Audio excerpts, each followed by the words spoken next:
Paliyekkara toll വിലക്ക് ഹൈക്കോടതി വീണ്ടും ഇന്ന് പരിഗണിക്കും. ഇടപ്പള്ളി മണ്ണുത്തി ദേശീയപാതയിലെ നിർമ്മാണ പ്രവർത്തനങ്ങളിൽ കേന്ദ്ര സർക്കാർ നിലപാട് ഇന്ന് അറിയിക്കും.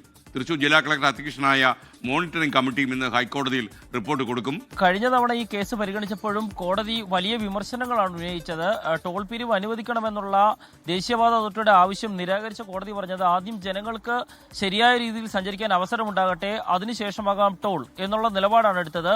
ഈ വിഷയത്തിൽ കേന്ദ്ര സർക്കാർ തന്നെ നേരിട്ട് നിലപാട് അറിയിക്കണമെന്ന് കോടതി ആവശ്യപ്പെടുകയും ചെയ്തിരുന്നു. കളക്ടർ അധ്യക്ഷനായ മോണിറ്ററിംഗ് സമിതിയാണ് ആ റോഡിൽ ഇപ്പോഴും പ്രശ്നങ്ങൾ അവശേഷിക്കുന്നു, ജനങ്ങൾക്ക് ശരിയായ രീതിയിൽ യാത്ര ചെയ്യാൻ സാധിക്കുന്നില്ല എന്ന് കോടതി അറിയിച്ചത്.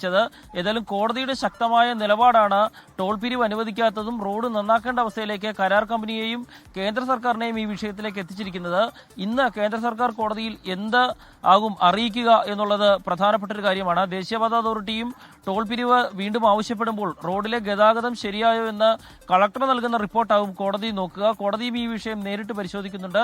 ഏതായാലും ഇന്ന് ഈ വിഷയം കോടതിയിൽ വരുമ്പോൾ കോടതി ശരിയായ രീതിയിൽ മാത്രമാണ് ആ റോഡിലെ കാര്യങ്ങളെങ്കിൽ മാത്രമാകും ടോൾ പിരിവിന് അനുമതി നൽകുക. SKN